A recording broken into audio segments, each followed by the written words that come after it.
Greetings, viewers. This is the Car Doctor coming to you live from the Car Doctor Studios in beautiful sunny Anchorage, Alaska. Hey, today we've got a case study and general tips and tricks for exhaust manifold leakage on General Motors LM7 engine platforms.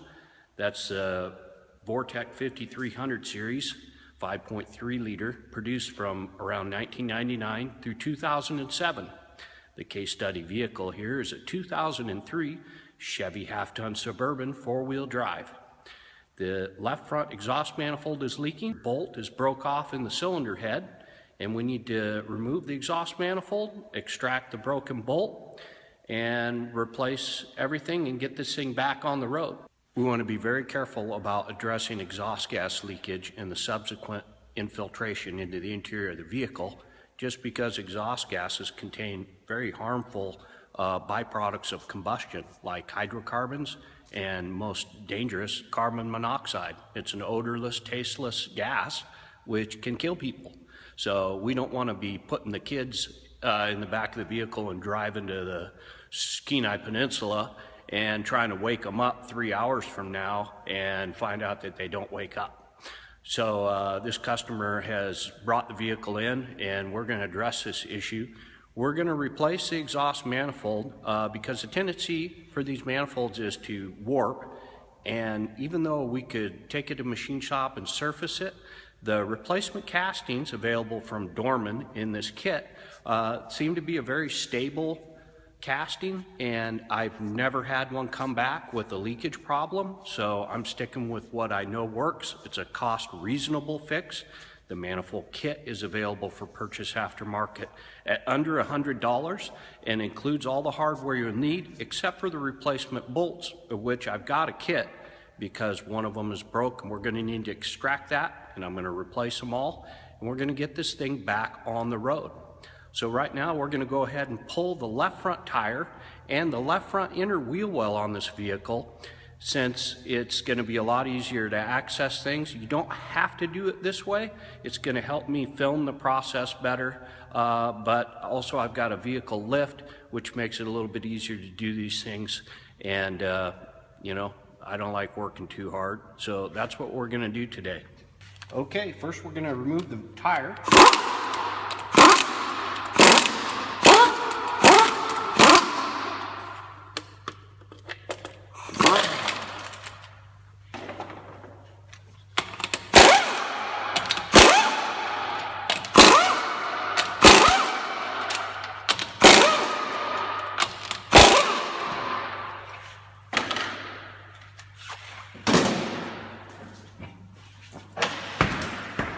Now we're going to remove the clips to the inner wheel well.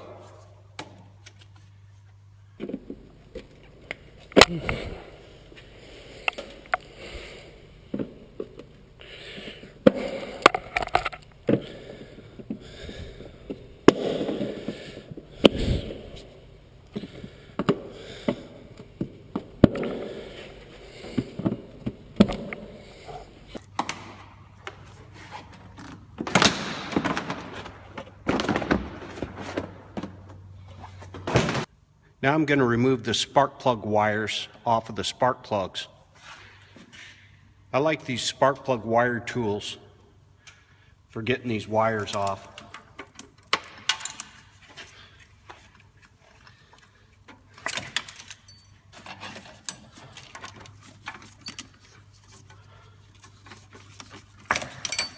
Now I'm going to remove the bolts attaching the manifold to the cylinder head. In this case, they're a 10mm hex head bolt.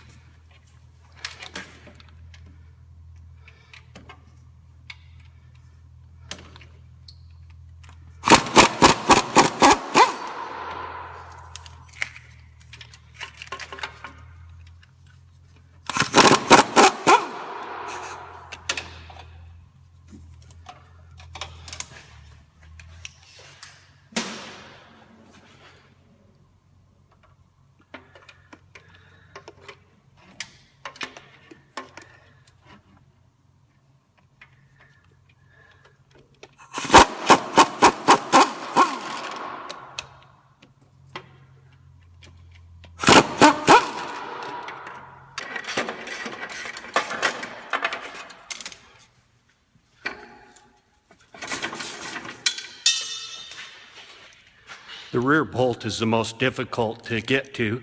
In this case, I used a 10mm impact wobbly and a long extension to get to it. You can also get to it with a open-end wrench or combination wrench from the top side of the engine. Now I'm going to remove the 3 fasteners to the exhaust header pipe.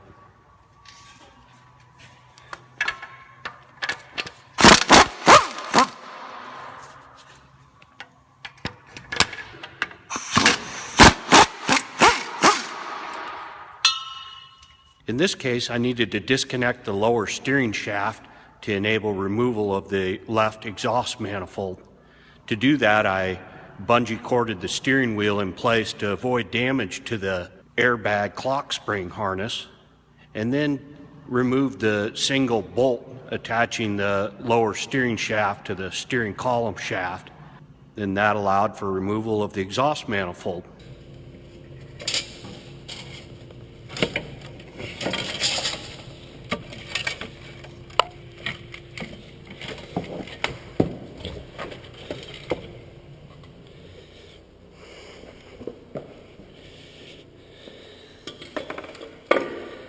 In this case, since the broken stud is sticking about a ½ inch out of the surface of the cylinder head, I was able to use this cam style extractor tool that grips the end of the broken stud and then removes it by just using a ½ inch drive ratchet. We were able to get this thing out of there. Another way of doing this would be to, if you have access to a MIG welder, to basically weld a nut on the end of the broken stud and then remove it that way. Welding the nut on the stud actually preheats the broken stud and may allow for easier removal. Then we want to just make sure our sealing surfaces are clean. We're going to go ahead and prepare the exhaust manifold and replace the donut flange gasket and install our studs for the flange area and then reinstall the manifold. In order to install the extractor on the broken stud, in this case I had to remove the number 1 spark plug, then I had to disconnect and remove the coolant temperature sensor. In this case, you want to make sure if any coolant runs into the cylinder to crank the engine over with the spark plug out before you put the spark plug back in to avoid a hydrolock situation.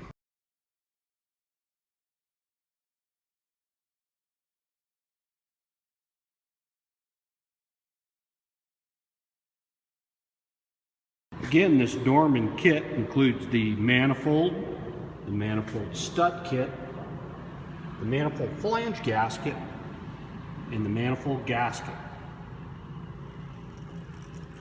We install our studs into the manifold.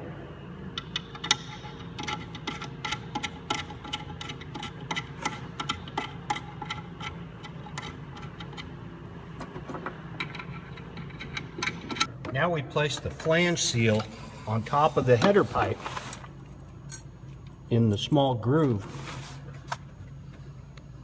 The Napa part number 600-2786 exhaust manifold hardware kit includes necessary bolts for doing both sides of the exhaust manifolds. Apply some blue threadlocker to the base of the exhaust manifold bolts. Now carefully reposition the exhaust manifold down into the vehicle, making sure that your studs pass through the 3 flange bolt holes on the header pipe. Take care not to damage any electrical connectors or spark plugs while reinstalling. Now carefully align the exhaust manifold gasket between the manifold and the cylinder head and install your manifold attaching bolts.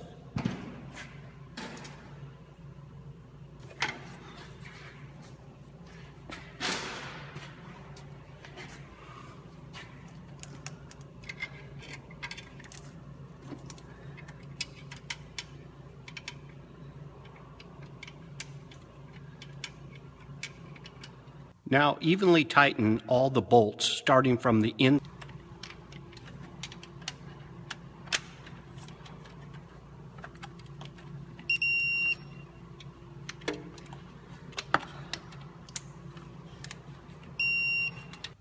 Install the 3 manifold nuts and torque to 39 foot-pounds.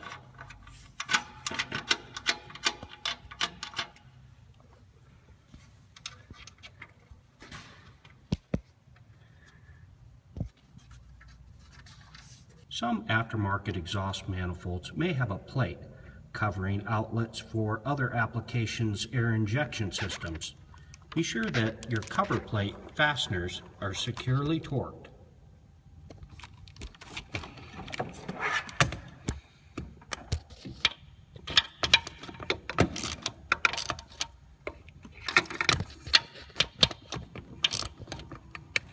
Reinstall the steering shaft retaining bolt by first applying blue Loctite to the threads.